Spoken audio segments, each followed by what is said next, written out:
Hello everyone, আসসালামু আলাইকুম। আশা করছি সবাই ভালো আছেন, আমরাও ভালো আছি আলহামদুলিল্লাহ।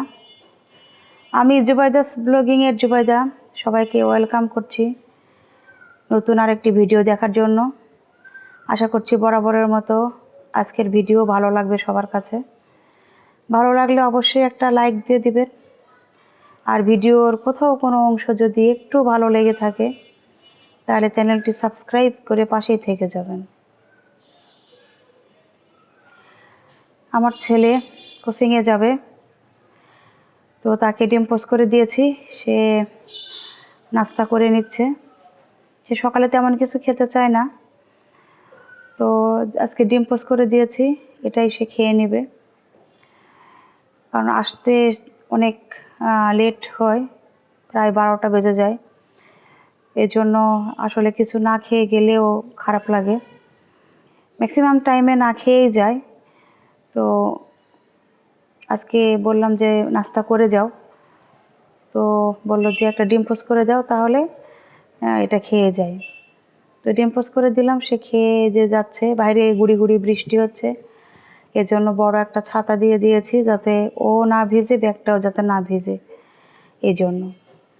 তো এই তো সে কোচিংয়ে চলে গেল, আর আমিও দেখছিলাম যে সে কীভাবে যাচ্ছে। আমাদের ওপর থেকে তো দেখা যায়, তো দেখলাম। আর আমার ফুল বাগানটাও একটু দেখলাম, যেহেতু বাগানে বেশ সুন্দর ফুল এসেছে। বাগানের ফুলগুলো দেখলে মনটা অনেক ভালো হয়ে যায়, তো দেখলাম, অনেক ভালো লাগলো। তো এখন আমি নিজেও নাস্তা করে নেব। মায়ের আব্বু নাস্তা করে অফিসে চলে গিয়েছে, আর এখন আমি নাস্তা করব। এই যে সুজি করেছিলাম সকালে, আর ডিম ভেজেছিলাম, তো ডিমও অর্ধেকটা খেয়ে গিয়েছে, আর সুজিও রেখে গেছে অনেকটা, গরুর মাংস। তো এগুলো দিয়েই আসলে নাস্তাটা করে নেব। আর রুটি একটু বেশি পরিমাণেই বানিয়েছি, আমি রাতেও রুটি খেয়ে নেব এই জন্য। তো আমি একবারই বানিয়ে রেখে দিই বক্সে করে, যাতে ভালো থাকে। বক্সে রেখে দিলে রুটিটা সফট থাকে আর ভালো থাকে আর কি। তো আমি সকালে একবারে বানিয়ে নিয়ে এভাবে রেখে দিই। তো নাস্তা শেষ করলাম, করার পরে আমি দুপুরের রান্নায় চলে এসেছি। তো দুপুরে তো টুকটাক রান্না করতেই হবে।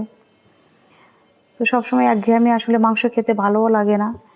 আর ছোটো মাছটা আমিও পছন্দ করি, আমার ছেলেও খুব পছন্দ করে। একটু বেশ ঝাল দিয়ে আমরা রান্না করে খাই, ছোটো মাছটা বেশ ভালো লাগে, বলতে পারেন মুখে একটা রুচিও আসে। তো ছোটো মাছ এই ধুয়ে সুন্দর করে রেখেছি, পানি ঝরিয়ে।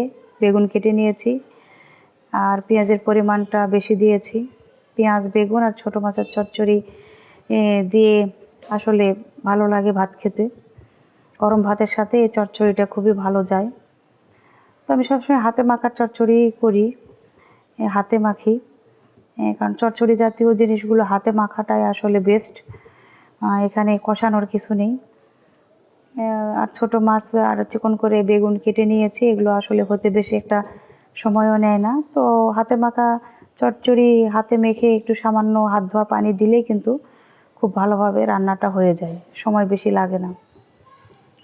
তো আমি এখানে সব মশলা দিয়ে নিলাম, নেওয়ার পরে তেলও দিয়েছি। তেলটা আসলে পরে অনেক সময় দিই, হাতে লেগে যায়, ভালো লাগে না। আবার মনে হয় যে হাতে করে যে মাপটা দিই তেলের, সেটা দিলে পরে মনে হয় অ্যাকুরেট মাপ হয়, এরকম একটা। তো আমি ওভাবেই দিই। তো হাতে মেখে চচ্চড়ি করার জন্য চুলায় বসিয়ে দিলাম। তো এই যে আমার প্রায় হয়ে এসেছে চচ্চড়িটা।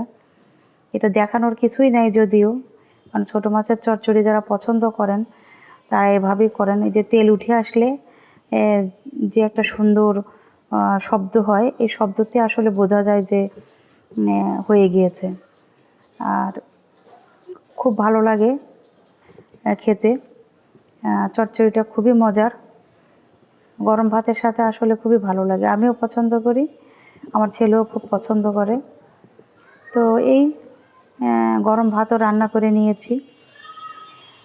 তো আমার ছেলে কোচিং থেকে এসে তো আমি আর আমার ছেলে দুইজনেই খেয়ে নেব। তো ও যদি বলে আগে খেয়ে নেবে, তো ওকে আজকে আমি আগে দিয়ে দিব, কারণ আমার আরও অনেক কাজ আছে। তো এই যে ও কোচিং থেকে চলে এসেছে, আসার পরে তাকে খাবার দিলাম, সে খেয়ে নিয়েছে। আর মায়ের আব্বু অফিস থেকে আসার সময় সন্ধ্যার সময় নাস্তা নিয়ে এসেছে, প্যাটিস। তো এখন আমরা তিনজনেই খেয়ে নেব। বেশিরভাগই অবশ্য বাইরে থেকে নাস্তা নিয়ে আসে, আমি বাসায় খুব কম বানাই, কারণ প্রচুর গরমে আসলে নাস্তা বানাতে খুব কষ্ট হয়ে যায়। রান্না বান্নাটাই আসলে খুব চাপের। তো সকাল থেকে তো আসলে অনেক কাজই থাকে, অনেক কাজই করতে হয়, তো নাস্তা বানানো একটা ঝামেলা। তো বেশিরভাগ সময় বাইরে থেকে এই নাস্তা নিয়ে আসা হয়। আর আসলে বাইরের মতো তো এত ভালো হয়ও না বাসায় বানানোটা, আমার কাছে এত পারফেক্ট হয় না। এ কারণে বেশিরভাগ টাইমে দেখা যায় বাইরে থেকে নাস্তাটা নিয়ে আসি, আর ঝামেলাও আসলে কম হয়। তো যাই হোক, নাস্তা টাস্তা তো করে নিলাম। আর এটা ছিল পরের দিন। তো পরের দিনে চিকেন রান্না করব, একটু স্পাইসি চিকেন। তো স্পাইসি চিকেনটা আসলে আমাদের বাসায় সবাই খুব পছন্দ করে। তো ভাবলাম যে আজকে একটু ভালোভাবে বানাই, কারণ এগুলো হচ্ছে লেন্দি প্রসেস, অনেক সময় নিয়ে বানাতে হয়। তো পারফেক্ট টেস্ট আসার জন্য আসলে একটু কষ্ট তো অবশ্যই করতে হবে। তো এই আর কি। তো চিকেনটা আগে ম্যারিনেট করে রেখেছিলাম, নেওয়ার পরে তেলের মধ্যে ভেজে নিয়েছি। নেওয়ার পরে এখন সব গোটা মশলা দিয়ে, পেঁয়াজ দিয়ে বেশ ভালো করে কষিয়ে নিলাম। নেওয়ার পরে আদা রসুনের পেস্ট দিয়ে দিচ্ছি, দিয়ে খুব ভালোভাবে কষাতে হবে। খুব ভালোভাবে কষিয়ে তারপরে এই মাংসগুলো এখন ওখানে আমি দিয়ে দিব, কারণ এই মাংসগুলোই আমি সুন্দর করে ম্যারিনেট করে নিয়েছিলাম, নেওয়ার পরে ভেজে উঠিয়ে নিয়েছি।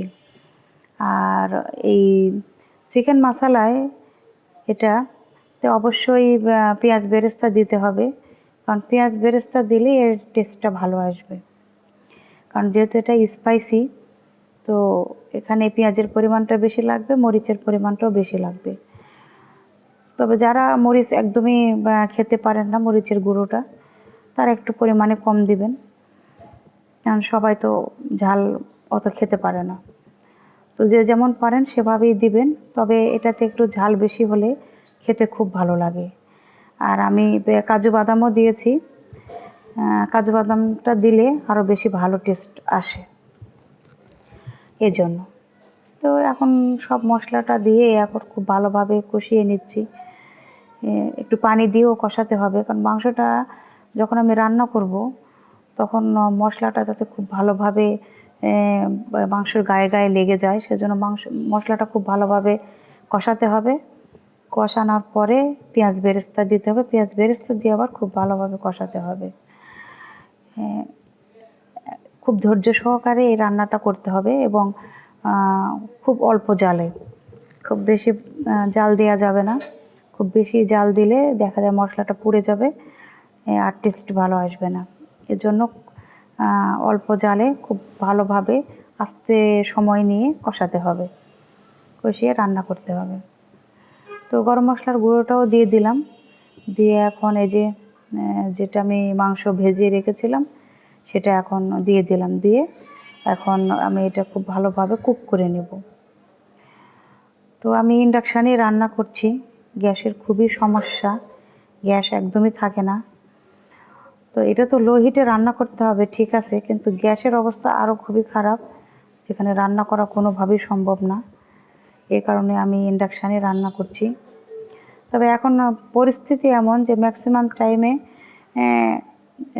ইন্ডাকশানেই রান্না করতে হয়, গ্যাস একদমই থাকে না। অনেক সময় সকাল থেকেই সকালের ব্রেকফাস্টটাও আমি ইন্ডাকশানেই করে ফেলি, এরকম একটা অবস্থা।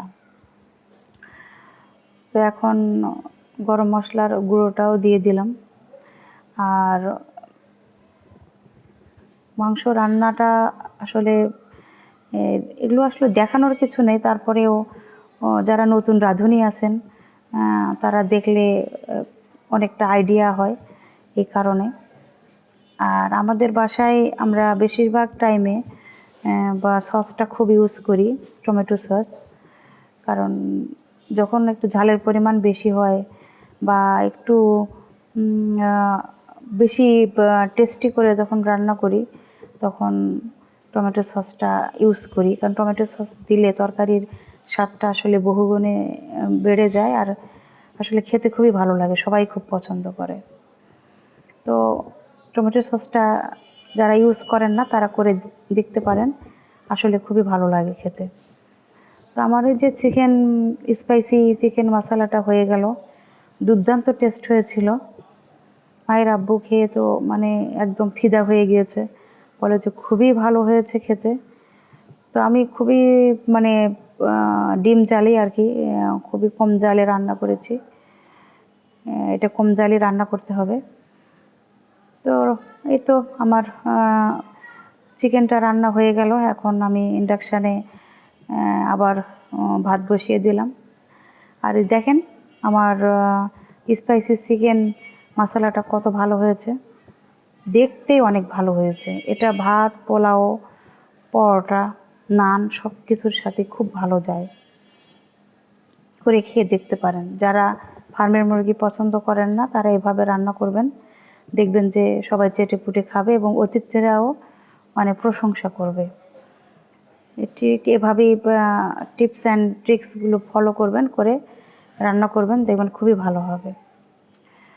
তো এই তো রান্না বান্না করে নিয়েছি, এখন সবাই মিলে খেয়ে নেব, এই আর কি। তো আমার ভিডিও তো অনেকেই দেখেন, যদি আমার ভিডিওর কোথাও কোনো অংশ ভালো লেগে থাকে প্লিজ আমার চ্যানেলটি সাবস্ক্রাইব করে দিবেন। আর যারা অসুস্থ শরীর নিয়ে আমার ভিডিও দেখছেন বা দেখেন তাদের সকলের সুস্থতা কামনা করি। সবাই ভালো থাকবেন, সবার জন্য আমার দোয়া ভালোবাসা, আপনারা আমাদের জন্য দোয়া করবেন। আর আমি সবসময় চাই আপনারা আমার পাশেই থাকেন, আমার এই ছোট্ট চ্যানেলটাকে যেন আমি এগিয়ে নিয়ে যেতে পারি।